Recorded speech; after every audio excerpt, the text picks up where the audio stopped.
नमस्कार, विंध्या टाइम्स में आपका स्वागत है। डेली न्यूज रिपोर्ट के साथ मैं अमित मिश्रा। कोरोना वायरस को लेकर पहले इंटरनेशनल अपडेट आपको दे देते हैं कि विश्व भर में क्या स्थिति है। 11,34,418 लोग प्रभावित हैं। 60,000 से ज़्यादा मौतें हो चुकी हैं पूरे विश्व में। कोरोना को लेकर ये आंकड़ा है पूरे विश्व का। अमेरिका परेशान है इस वायरस को लेकर और जिस तरह से वहाँ पर लगातार मौतें हो रही हैं उससे कहीं ना कहीं चिंता की बात है। अब आते हैं हम दूसरी तरफ, भारत में क्या स्थिति है ये भी हम आपको बता देते हैं। 2902 केसेस टोटल कोरोना पॉजिटिव मिले हैं, जिसमें 183 रिकवरी है। 183 लोग स्वस्थ होकर घर पहुंच गए हैं। 68 मौतें हो चुकी हैं भारत में कोरोना से। ये कहीं ना कहीं चिंता की बात है, जिसको लेकर लगातार प्रशासन की जो कवायतें हैं, जो सरकार की मुहिम है वो जारी है। केरल में 295 केसेस हैं, महाराष्ट्र में 423 केस, कर्नाटका में 128 केस, तेलंगाना में 158 केसेस, गुजरात में 95, राजस्थान में 179, उत्तर प्रदेश में 174, दिल्ली में 386, पंजाब में 48, तमिलनाडु में 411, हरियाणा में 49, मध्य प्रदेश में 104 मामले, जम्मू कश्मीर में 75, वेस्ट बंगाल में 63, आंध्र प्रदेश में 161, लद्दाख में 14, बिहार में 29, कुल मिलाकर चंडीगढ़ में 18, अंडमान निकोबार द्वीप समूह में 10, छत्तीसगढ़ में 9 और इस तरह से उत्तराखंड में 10 मामले। मतलब देश भर के हर राज्य में लगभग कोरोना के पॉजिटिव पेशेंट पहुंच गए हैं, मतलब आइडेंटिफाइड हो गए हैं और तमाम कवायतें जो हैं वो शुरू कर दी गई है प्रशासन द्वारा। लॉकडाउन को सख्ती से लागू कराया जा रहा है। इसी बीच स्वास्थ्य मंत्रालय ने बताया है कि तबलीगी जमात की वजह से देश में कोरोना के 30% केसेस हुए हैं। मतलब ओवरऑल अगर 100% देखा जाए तो 30% जो केसेस हैं वो तबलीगी जमात की वजह से देश में हुए हैं। ये बड़ी बात है कि सरकार लगातार आपको भी इंस्ट्रक्शन दे रही है और सरकार की कवायद है कि इस वायरस से देश को बचाया जाए, लॉकडाउन का उल्लंघन नहीं करें लोग, इसके लिए कवायतें शुरू हैं। भोपाल में आईएएस सहित 2 महिला अधिकारियों का कोरोना पॉजिटिव पाया गया है। दरअसल स्वास्थ्य विभाग के 2 महिला अधिकारियों में भी कोरोना पॉजिटिव जैसे ही आया, तमाम सख्ती अब बरती जा रही है। मीटिंग्स अब सीधे वीडियो कॉन्फ्रेंसिंग घरों से अधिकारी करना शुरू कर चुके हैं। सूत्रों की माने तो इनमें से एक महिला अधिकारी का पुत्र अमेरिका से कुछ दिन पहले ही वापस आया था। इसके साथ साथ यह स्वास्थ्य विभाग के संचालक विजय कुमार जे के साथ भी लगातार स्वास्थ्य विभाग की मीटिंग में व्यस्त थीं। 2 दिन पहले जब विजय कुमार की रिपोर्ट पॉजिटिव आई तब हड़कंप मचा पूरे महकमे पर और लगभग 12 लोग ऐसे हैं जिनके टेस्ट हो रहे हैं और डर सबको यही है कि कहीं ये संक्रमण इस तरह से तमाम जो आईएएस अधिकारी हैं उन तक नहीं फैले, जिसको लेकर प्रशासन पूरी सख्ती कर रहा है। एक अपडेट जो मध्य प्रदेश और कोरोना से जुड़ी हुई इसलिए महत्वपूर्ण हो जाती है क्योंकि विशेषज्ञ जो कह रहे थे कि जैसे जैसे गर्मी बढ़ेगी वैसे वैसे ये वायरस डेड होने लगेगा। तो उस दृष्टिकोण से अगर देखा जाए तो मध्य प्रदेश का खरगोन भारत में सबसे गर्म हो गया है। अब तक की जो परिस्थिति है, टेम्परेचर की हम बात करें तो 43.2 डिग्री सेल्सियस रिकॉर्ड किया गया है। उसके बाद सोलापुर महाराष्ट्र 41 डिग्री सेल्सियस, अनंतपुर आंध्र प्रदेश 40। मतलब कि अब गर्मी बढ़ने लगी है और बार बार एक बात का जिक्र निकल कर आ रहा था कि लॉकडाउन क्या आगे बढ़ेगा या फिर क्या तैयारियां हैं। प्रशासन को ये उम्मीद है कि उसके पहले स्थिति को नियंत्रित किया जाए।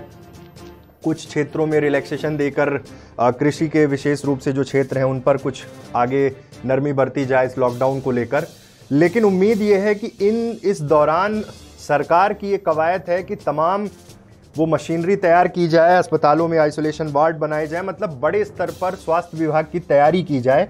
शायद ये कवायद है। साथ ही गर्मी बढ़ने के साथ ही वायरस डेड होने की जो संभावनाएं हैं उस दृष्टिकोण से भी महत्वपूर्ण हो जाता है क्योंकि 15 अप्रैल आते आते तापमान 40 के पार जा सकता है। जिस तरह से गर्मी पड़ रही है इससे एक उम्मीद है और ये उम्मीद ही सब कुछ है क्योंकि अभी तक अगर देखा जाए जिस तरह से पूरी कवायद कर रही है सरकार, प्रदेश सरकारें जिस तरह से काम कर रही हैं वो बहुत महत्वपूर्ण हो जाता है क्योंकि बचाव ही सब कुछ है। कोई ऐसा स्थायी समाधान नहीं है, कोई वैक्सीन अभी तक तैयार नहीं हुई है। खैर, मध्य प्रदेश पर आते हैं। मध्य प्रदेश में एक खबर आज बहुत सुबह से वायरल हो रही है कि दिग्विजय सिंह आज भोपाल में जब खाने के पैकेट बांट रहे थे, लगभग 25,000 लोगों को भोजन के पैकेट बांटने की कवायद मध्य प्रदेश कांग्रेस कमेटी कर रही थी। लेकिन एक खबर वायरल हो रही, खबर पुख्ता है कि नहीं इसकी हम पुष्टि नहीं करते हैं, कि जैसे ही दिग्विजय सिंह उस प्रोग्राम से, भोजन वितरण या पैकेट बांटने के प्रोग्राम से निकले, उसके बाद पैकेट वितरण रोक दिया गया। इसमें क्या ये है, सच्चाई क्या है, ये तो वही लोग बता सकते हैं। लेकिन अगर इस तरह की घटना है तो ये गलत है, क्योंकि सबसे बड़ी बात ये होती है कि ऐसे समय में तमाम सामाजिक संगठन, राजनीतिक दल सब कुछ भूलकर सिर्फ और सिर्फ मानव सेवा में लगे हुए हैं। इसलिए अगर ऐसी कोई खबर है तो इन चीज़ों पर गंभीरता से सोचना होगा राजनीतिक दलों को। रीवा में बाकायदे पुलिस डिपार्टमेंट ने एक आइसोलेशन वार्ड तैयार किया है पुलिस कर्मियों के लिए, अगर ऐसी कोई शिकायत भविष्य में होती है। फिलहाल तमाम सख्ती की गई है, सख्त रूप से पुलिस समझाइश दे रही है। कल शाम को रीवा में पुलिस ने एक आधुनिक तरीका, एक गांधीवादी तरीका कल दिन में ही अपनाया था। लोगों की आरती उतार रहे थे, शाम को बाकायदे आरती गाई गई और लोगों को टीका लगाया गया, नारियल दिया गया और ये कहा गया कि ज़रूरत ना पड़े तो कृपया आप घर से नहीं निकलें। दरअसल पिछले दिनों जब पुजारी से जुड़ा हुआ एक कांड हुआ था जिसमें सिविल लाइन थाना टीआई को लाइन अटैच कर दिया गया था, उसके बाद से लगातार पुलिस गांधीगिरी के तरीके से और उसी पैरामीटर पे अब काम कर रही है जिस तरह से लोगों को समझाइश दी जा सके, जिससे लोग आसानी से समझ सकें। सबसे बड़ी बात यह है कि प्रशासन, पुलिस, आम नागरिक, इन सब की बदौलत ही ये लॉकडाउन अब सफल होता हुआ दिख रहा है। लेकिन कुछ एक ऐसी चीज़ें हैं, कुछ एक ऐसी जगहें हैं जिनको लेकर हमेशा एक डर भी पुलिस प्रशासन को बना रहता है, और वो जगह है सब्जी मंडी। दरअसल प्रशासन की ओर से तमाम वो कवायतें की जाती हैं कि सब्जी मंडी में ज़्यादा भीड़ नहीं हो, लेकिन चूंकि एक ही ऐसा पॉइंट बनाया जाता है जहां से लोग सब्जी लेने जाएं, जहां पर लोग इकट्ठा हों, और अमूमन होता ये है कि अगर 6 से 12 का टाइम अगर रीवा में दिया गया है तो जनरली लोग 8 बजे के बाद ही वहां पहुंचते हैं और इतनी भारी तादाद में पहुंच जाते हैं कि सोशल डिस्टेंसिंग और तमाम तरह के दावे फेल हो जाते हैं।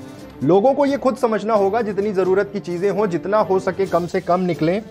खबर पहुंचाने के लिए हम आप तक हैं, लेकिन सोशल डिस्टेंसिंग ही एक ऐसी चीज़ है जिसके कारण इस वायरस से बचा जा सकता है। और प्रशासन की ये कवायद है, प्रशासन लगातार इस दिशा में काम कर रहा है। प्रशासन का सहयोग करें, बिना मतलब के बाहर नहीं निकलें। अगर कुछ बहुत ही इम्पॉर्टेंट है, दवाई लेने जाना है, तो ऑब्वियस है कि पुलिस डिपार्टमेंट भी उस चीज़ को कोऑर्डिनेट करता है। सबकी नज़रें अब इस चीज़ पर बनी हुई हैं कि आखिर 14 अप्रैल को क्या लॉकडाउन खुलेगा। लेकिन एक चीज़ स्पष्ट हो चुकी है कि पूरी तरह से लॉकडाउन खोलने का भी सरकार का कोई विचार शायद नहीं हो। अगर स्थितियां नियंत्रण में आ जाती हैं, अगर ऐसी परिस्थितियां निर्मित होती है कि कंट्रोल हो रही हैं चीज़ें, क्योंकि अब तक के जो आंकड़े हैं वो तो धीरे धीरे करके बढ़ ही रहे हैं, तो ऐसे में ये मुश्किल होगी कि एकदम से कोई चीज़ खोली जाए। लेकिन ये सरकार का फैसला है और अब ये देखना होगा कि क्या इस पर कदम उठाए जाते हैं। मध्य प्रदेश को लेकर आज सुबह एक खबर ऐसी आई थी जो वाकई चिंता की बात थी। छिंदवाड़ा में एक मरीज आइडेंटिफाई हुआ, इंदौर में 2 लोगों की मौत हुई। दुबई से लौटे कोरोना पॉजिटिव युवक की हालत में सुधार हुआ है, शिवपुरी से ये बड़ी खबर है। दूसरी ओर और तीसरी जांच रिपोर्ट नेगेटिव आई है, डिस्चार्ज किया जाएगा। मतलब कि मध्य प्रदेश में जहां एक और इंदौर में लगातार मामले बढ़ रहे हैं, वहीं दूसरी ओर लोग ठीक भी हो रहे हैं। इसलिए सबसे महत्वपूर्ण ये है कि लोग डरे नहीं और सिर्फ संयम के साथ काम करें, संयम के साथ प्रशासन का सहयोग करें, क्योंकि सबसे बड़ी चीज़ यही है कि हम जितना सहयोग करेंगे, जितना लॉकडाउन का सख्ती से पालन होगा, उतनी ही हमारी संभावना रहेगी इस वायरस से बचने की। और यही सब कुछ है, क्योंकि चाहे मास्क हो, चाहे सैनिटाइजर हो, चाहे सोशल डिस्टेंसिंग हो, इसी चीज़ की अप्रोच और अपील लगातार सरकार भी कर रही है। हमें और आपको ये समझना होगा कि भविष्य में हम अपने जिले को, अपने प्रदेश को किस तरह से देखना चाहते हैं। इंदौर में जिस तरह की घटनाएं हुई, डॉक्टर्स के ऊपर हमला हुआ, उससे कहीं ना कहीं सब व्यथित थे। और ये बड़े दुख की बात है कि जिस शहर ने लगातार स्वच्छता में एक रिकॉर्ड कायम किया, वहाँ इस तरह की घटना तमाम लोगों ने इसकी निंदा की, उन लोगों को गिरफ्तार भी किया गया। अभी सबसे ज़्यादा महत्वपूर्ण है कि आप जहां भी हैं सोशल डिस्टेंसिंग का पालन करें और पुलिस जितनी सख्ती से काम कर रही है उनके साथ भी कोऑर्डिनेट करें, बेवजह घरों से बाहर नहीं निकलें। तो ये आज दिन भर की रिपोर्ट थी कोरोना से संबंधित, इंटरनेशनल आंकड़े, राष्ट्र के आंकड़े, देश भर में क्या स्थिति है।